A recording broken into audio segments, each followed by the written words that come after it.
अंधे हो क्या? दिखाई नहीं देता?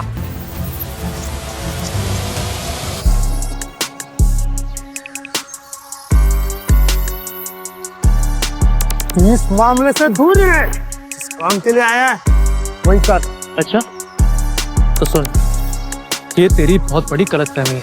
देवेन ने उसका कोट पकड़कर उसे उठाया और उस लड़की के पैरों में पटक दिया। अगर आज के बाद तूने किसी लड़की की तरफ हाथ तो छोड़, अगर देखा भी ना तो तेरी आंखें निकाल लूंगा। माफ कर दे। ये सब शोर सुन मिनिस्टर और विजेंद्र भी रूम से बाहर आ गए थे। आखिर एक मिनिस्टर के पीए से पंगा लेना किसी की औकात की बात थी क्या? पर कोई था जो इस हिम्मत से इम्प्रेस था, विजेंद्र शेखावत। दूसरी तरफ साउथ दिल्ली में विजेंद्र शेखावत अपनी मीटिंग खत्म करके शेखावत हाउस पहुंचे।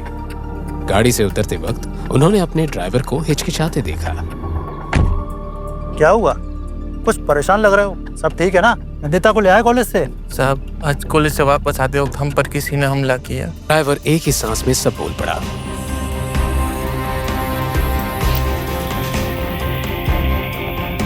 नहीं, तभी भी ठीक है, पर उनकी सुरक्षा के लिए हमें किसी बॉडीगार्ड को ढूंढना होगा।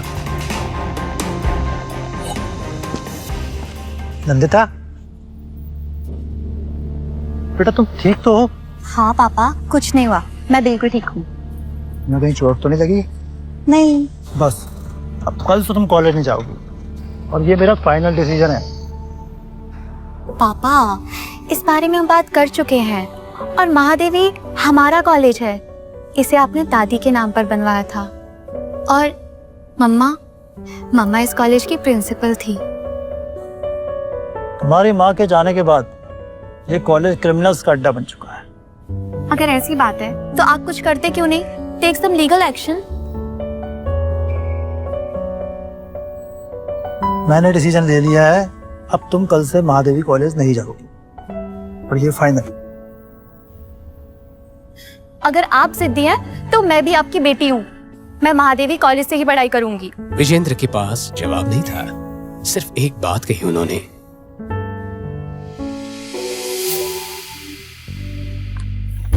अगली शाम विजेंद्र अपने खास आदमी रशिक के साथ देवेन के फ्लैट पहुंचे।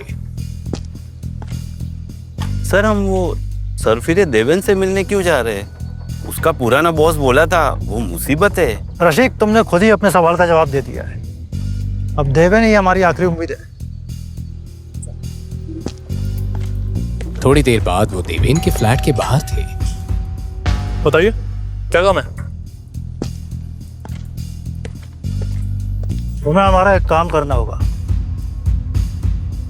नहीं करूंगा। जानते हैं किससे बात कर रहा है? सब प्रधानमंत्री है क्या जो जानू? और तुम जैसे बहुत देखे मैंने, समझा?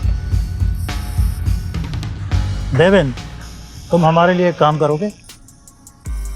अब बात बनी ना, ऐसे बोलोगे तो सुनूंगा मैं, वरना अपने पुराने बॉस की तरह आपको कब रेजिग्नेशन दे दूं मैं, मुझे भी नहीं पता। आइए बैठिए और बताइए काम क्या है?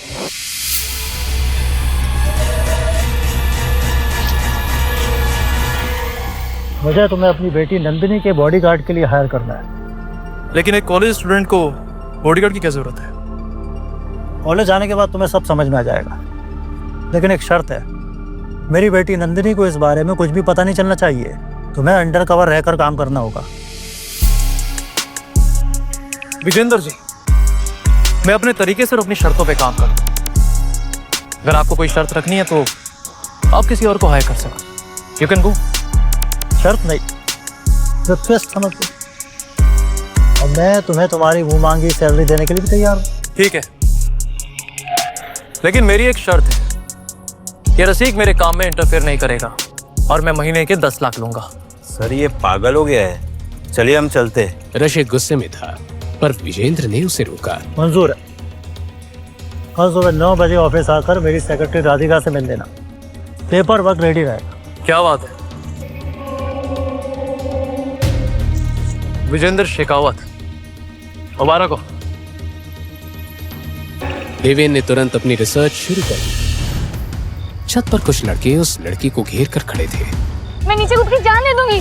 अरे तो मरने की क्या जरूरत है? अगली सुबह वो शेखावत कॉर्पोरेशन नाम की बिल्डिंग में कॉन्फिडेंटली एंटर हुआ। अब देवेन विजेंद्र के केबिन के पास पहुंचा। एक लड़की ने उसे रोका। मिस्टर देवेन,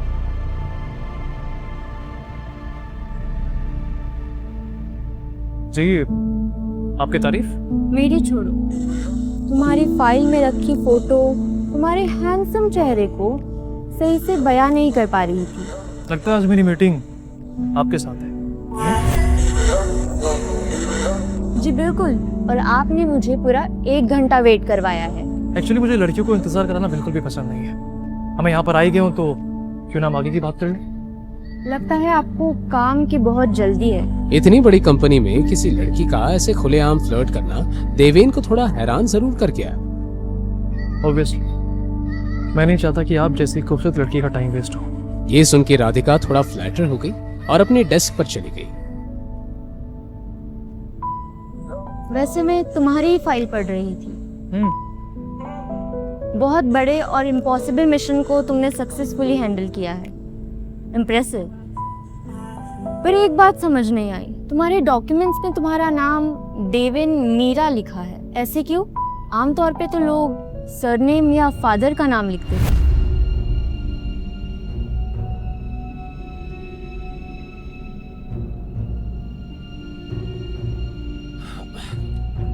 एक्चुअली देवेन की हर एक चीज खास है और मुझे लगता है कि आपको मैं कुछ ज्यादा ही पसंद आ गया। अब खास हो तो पसंद आओगे ही। रियली? वैसे मेरे नाम के अलावा अगर कुछ और क्वेश्चन है तो पूछ सकती हैं आप। संभाल कर देवेन जी, अपने क्लाइंट के सेक्रेटरी के साथ फ्लर्ट करना भारी पड़ सकता है। आपने मेरी फाइल देखी है ना? देवेन को हल्के काम वैसे भी पसंद नहीं होते। मैंने तुम्हारी फाइल देख ली, अब तुम अपने काम की फाइल देखो। इतना कहकर राधिका ने हंसकर एक फाइल देवेन के सामने रखी।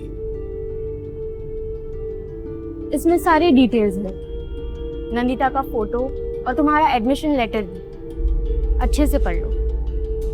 ठीक है, मैं चलता हूँ अभी, लेकिन आप ध्यान रखिएगा कि टाइम पर मेरे अकाउंट में मेरे पैसे आ जाने चाहिए।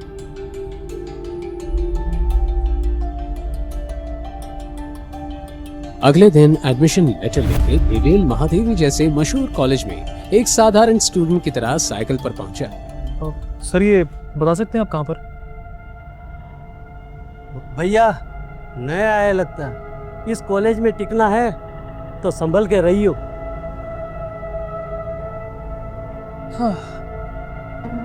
वैसे बाबू, हमारी बात मानो तो यहीं से लौट के चले जाओ।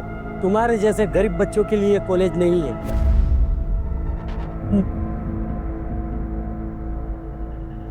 देवेन चुपचाप अंदर चला गया और अंदर उसे वही मिला जिसका उसे अंदाजा था। कोई डिसिप्लिन नाम की चीज ही नहीं थी। थोड़ी दूर जाकर उसने एक ग्रुप से पूछा, जी आप बता सकते हैं कि बीए फर्स्ट ईयर की क्लास कहाँ पर होती है? एक मिनट, तुम तो यहाँ पे टॉयलेट साफ करने आए हो ना, तो क्लास जान के क्या करोगे? इतना भाव क्यों पा रहा है? मैं तो सिर्फ क्लास जाने का रास्ता पूछ रहा था। खैर छोड़, मैं किसी और से पूछ रहा हूँ। देवेन जानने के लिए मुड़ ही रहा था कि उस लड़के ने उसका कॉलर पकड़ लिया। अरे सुन, तुझ जैसे भिखारी को किसने एडमिशन दे दिया बे? देवेन ने उसका हाथ अपने कॉलर से हटाया और इस तरह पकड़ा। छोड़ छोड़। सॉरी, आपको लगी तो नहीं ना? वो एक्चुअली क्या है ना, मेरी टी शर्ट खराब हो रही थी। अब आप सब लोग इतने अमीर घर से, लेकिन मुझे मेरे सारे काम खुद करने पड़ते हैं। कपड़े धोने पड़ते हैं, इस्त्री करना पड़ता है। अब बस वो हल्का सा आपका हाथ हटा रहा था तो थोड़ा सा आई एम सॉरी। साले तो शायद जानता नहीं है मेरा बाप कौन है। बिल्कुल सही पकड़े हैं, मैं तेरे बाप को नहीं जानता, लेकिन इतना जरूर जानता कि तेरी जैसी औलाद को पैदा करने के बाद वो बाप शर्मिंदा जरूर होता।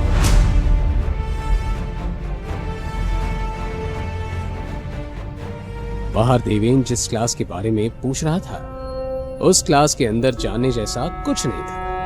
आधी से ज्यादा बेंचेस खाली थी। और जो कुछ स्टूडेंट्स थे वो भी ऐसे बैठे थे जैसे किसी गार्डन में हो। सुप्रभात। अस्थाना की हिंदी सुनते ही सबने मुंह बना लिया। उसे शुद्ध हिंदी में बोलने का शौक था। तो आप सभी विचार कर रहे होंगे कि मैं यहाँ क्यों आया, है ना? तो मैं आप लोगों को एक विशेष विद्यार्थी से मिलाना चाहता हूं। हाँ? पुत्र देवेन, आओ पुत्र, आओ आओ। देवेन, तो कौन हमारे नवीन छात्रवृत्ति विद्यार्थी देवेन के साथ अपना स्थल साझा करना चाहेगा? हाँ? नंदिता, हाँ? जाओ जाओ जाओ, बैठो बैठो नंदिता के साथ। अपना नाम सुनते नंदिता का मुंह बन गया। विद्यार्थियों, सीखते रहो। हाँ, गुड मॉर्निंग मिस शेखावत। एक मिनट, प्रिंसिपल अस्थाना ने तो सिर्फ मेरा नाम बताया था, तुम्हें मेरा सरनेम कैसे पता? सरनेम? हाँ, एक्चुअली मिस शेखावत नाम, सरनेम। हाँ हाँ, lecture.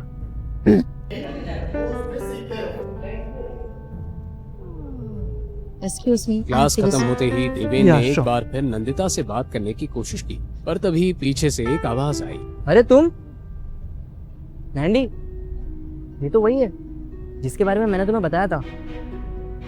Hi, my name is तन्मय, उर्फ टोनी। ओह, हाय टोनी। चलो टोनी।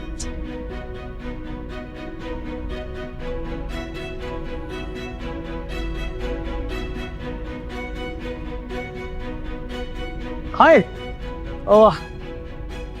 हेलो, अब तो क्लास भी खत्म हो गई, हाथ मिला सकते हैं? कि वही है ना जिसका वायलेंट बिहेवियर कॉलेज का हॉट टॉपिक बना हुआ है, तुम लोगों का violent hero. Sorry miss Shekhawat, पर जिसे आप गुंडागर्दी कह रहे हैं दरअसल वो एक सेल्फ डिफेंस है। एंड बाय द वे, वो लड़के मिलके मेरी रैगिंग कर रहे थे, पर आप चाहते कि मैं चुपचाप खड़ा रहता? हाँ, ऐसे मारपीट करने के बजाय अगर तुमने कंप्लेन की होती तो ज्यादा हेल्पफुल होता।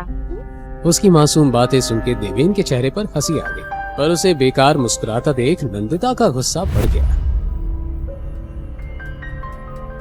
वो टमटमाते हुए वहां से चली गई। कहकर टोनी भी उसके पीछे चला।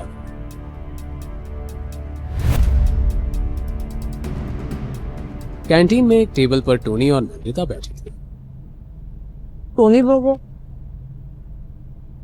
सॉरी यार, वैसे एक बात बता, उसकी तो कोई गलती नहीं थी, तो फिर तू क्यों उसके ऊपर इतना बढ़ गई? जो भी हो पीनट, पर ऐसे मारा मारी करना इज नॉट कूल। और सुना नहीं तूने, violence is not the answer. Martin Luther junior king ने बोला था। ये कौन है? तुम्हारा कोई लंदन का अंकल है क्या? इस समोसे की जगह थोड़ा सा ध्यान बुक्स पर दिया होता तो तुझे पता होता। इस वक्त नंदिता किसी को ढूंढ रही थी।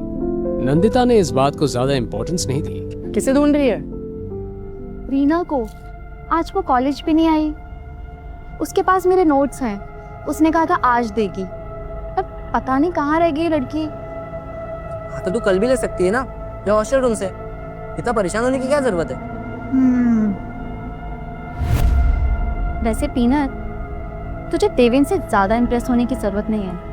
उस जैसे गुंडे से जितना दूर रहा जाए उतना बेहतर है। हाय मिस शेखावत, मैंने सुना कि आपने मुझे याद किया। मुझे किसी पागल को तेरे काटा है तो तुम जैसी मुसीबत को याद करूंगी? You are right. एक्चुअली आपको मुसीबत को याद करने की कोई जरूरत नहीं, क्योंकि आप तो वैसे भी एक बड़ी बनाई आपस हुई है। नंदिता नंदिता जल्दी चल, रॉकी और उसकी गैंग प्रिया और निशांत को छेड़ रहे हैं। और ये रॉकी अपनी हरकतों से बाज नहीं आएगा। चल पीनट। तू नहीं आएगा? बाबा, मुझे इसे पंगे लेने का कोई शौक है। तुम लोग जाओ। इसे बस हीरोगिरी दिखाने का शौक है, किसी की हेल्प करने का नहीं।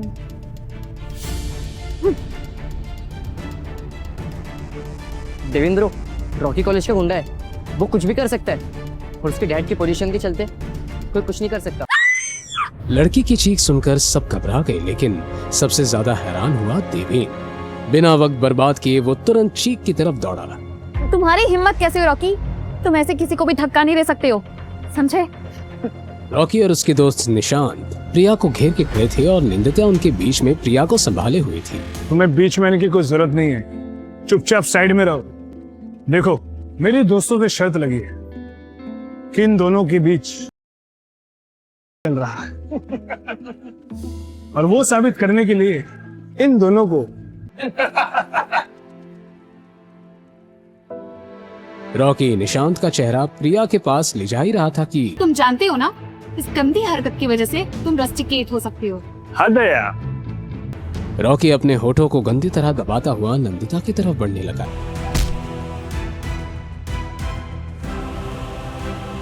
इससे पहले देवेन कुछ बोलता रॉकी के दोस्त उस पर टूट पड़े, लेकिन हर स्टूडेंट की आंखों ने वो देखा देवेन ने अकेले ही इन सबकी पिटाई कर दी थी।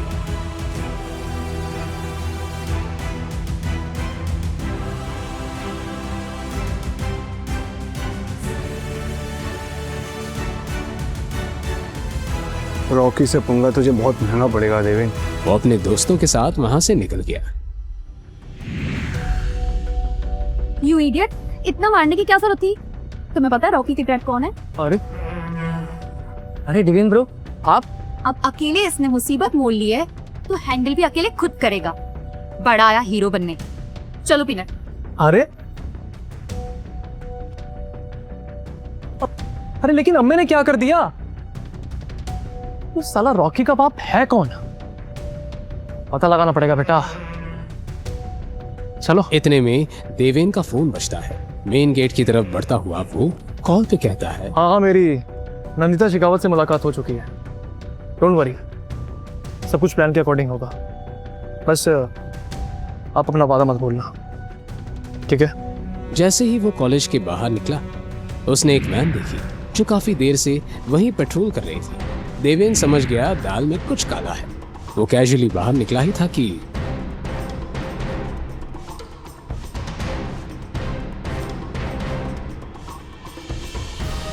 कुछ देर बाद देवेन को एक कमरे में लाया गया। उसकी बात को अनसुना कर दिया गया।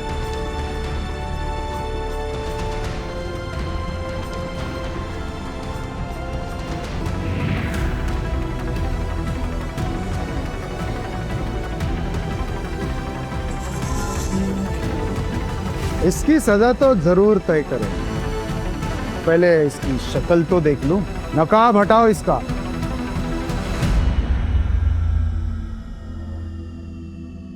तुम? देवेन को देखकर वो आदमी भी हैरान रह गया। अगले ही पल वो घुटनों पे बैठ गया। देवेन भाई, माफ कर दो, गलती हो गई मेरे आदमियों से। हाथ छोड़ो, हाथ छोड़ो। देवेन भाई, मेरे बेटे से जरूर कुछ ना कुछ गलती हुई होगी। आपने जो भी किया बिल्कुल सही किया। मेरा बेटा नादान है, माफ कर दो। तो फिर समझा अपने नादान बेटे को, वरना तू मुझे अच्छे से जानता है। अगर मैं अपने पर आ गया ना तो ऐसी लगाम लगाऊंगा कि तू और तेरा बेटा जिंदगी भर सर उठा के चल नहीं पाएगा। तो मैं चलूं? ओह, नाइस कोड। हाँ,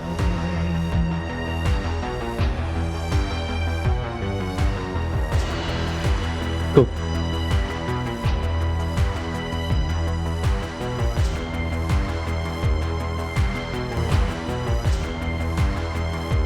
वैसे मेरा इतना टाइम वेस्ट करने का हर्जाना तो आपको देना पड़ेगा। और मेहमान को इतनी आओ वगैरह से बुलाया तो खाली हाथ थोड़ी ना भेजोगे। हाँ, चलो ना, वो गाड़ी की चाबी दे दो मुझे जल्दी। Nice nice, very good, come on come on come on. PA ने कांपते हाथों से देवेन को चाबी पकड़ा दी। चलिए फिर, take care, good bye, bye bye.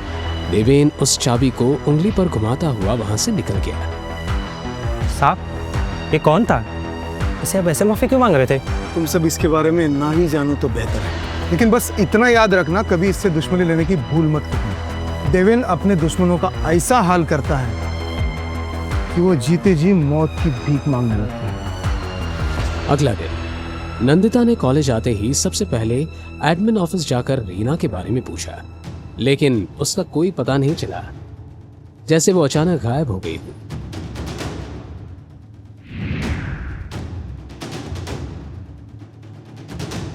Deven classroom की तरफ जा ही रहा था। कल के इंसिडेंट के बाद काफी स्टूडेंट्स उसे पहचान गए थे, लेकिन जहां लड़के उसके पास जाने से कतरा रहे थे, वहीं लड़कियां उसकी हीरोगिरी पर फिदा हो रही थी। क्लास में टोनी के आगे वाली सीट पर बैठी नंदिता ने फोन पे देवेन और उस लड़की का वीडियो चला रखा था। ये देख नीनत, कैसे आशिकी 3 चल रही है। प्यार के बदले प्यार बढ़ता है। ये और रॉकी दोनों के दोनों एक जैसे हैं। वो अगर मुगल एम्पायर है तो ये east India company. Rocky Pakistan से है क्या? कैसे तुम दोनों? वैसे मेरे बारे में बात हो रही है तो इस कॉन्वर्सेशन में ज्वाइन करने का मुझे पूरा हक है ना? चलो बात करते हैं। पहले दिन बैठने दिया, इसका मतलब ये नहीं है कि रोज रोज के लिए परमिशन मिल गई। जाओ उधर बैठो जाकर, निकलो यहाँ से। लेकिन राजकुमार जी, मुझे क्यों नहीं याद आ रहा कि मैंने आपसे परमिशन मांगी थी? हाँ, और वैसे भी ना, ये कॉलेज की सीट है, आपके घर का सोफा नहीं है जो हर वक्त मुझे आपसे परमिशन मांगनी पड़ेगी। हाँ, बाय द वे, तुम लोग क्या बात कर रहे थे मेरे बारे में? बोलो। अच्छा, समझ गया। तो तुम टोनी से रिक्वेस्ट कर रही थी ना कि वो तुम्हारी मुझसे दोस्ती करा दे, तो मुझे थैंक यू बोल दो। हाँ, थैंक यू। हाँ? किस लिए? ओह राइट, कल तुम मुझे हीरो की तरह बचाने आए थे, उसके लिए। यस। पर मैंने तुम्हें नहीं बुलाया था। हाँ, स्कूल। लिसन मिस्टर देवन, मुझे तुम्हारी रक्षा की कोई जरूरत नहीं है। मैं अपनी रक्षा खुद कर सकती हूँ, समझे? ओके। नैंडी रिलैक्स, देवेन मजाक कर रहा है। जोकिंग। वैसे Deven, as a serious note, कल जो तुमने रॉकी के साथ किया, उसके बाद तुम्हें कॉलेज नहीं आना चाहिए था। मुझे नहीं लगता वो चुप बैठेगा। सही बोल रहे हो। टोनी की बात पूरी भी नहीं हुई थी कि क्लास में एकदम शांति छा गई। सब ने दूर की तरफ देखा और वहां रॉकी खड़ा था। उसके चेहरे पर कल की मार के निशान अभी भी दिख रहे थे। उसकी आंखों में गुस्सा था, लेकिन वो सीधा देवेन के पास आया। कल जो हुआ उसके लिए मुझे माफ कर दे। आगे से ऐसी गलती नहीं होगी। चल अच्छा है, तुझे तेरी गलती का एहसास हो गया। लेकिन तुझे पता है, आज मेरा मूड बहुत अच्छा है। जा, तुझे माफ किया, लेकिन अगली बार संभल कर। अभी तुम मुझसे माफी मांगने के लिए अपने पैरों पर चलकर आया है, लेकिन अगली बार तेरे पैरों के साथ साथ ना तेरी जुबान भी बोलने लायक नहीं रहेगी, समझा? चल। और हाँ सुन, ये गाड़ी की चाबी ले जा। अपने पापा को बोलना कि देवेन को कुछ खास पसंद नहीं आई। हाँ? लेकिन उसके अंदर गुस्सा और नफरत उबल रही थी। क्या करेगा अब रॉकी? क्या देवेन और नंदिता की दोस्ती हो पाएगी?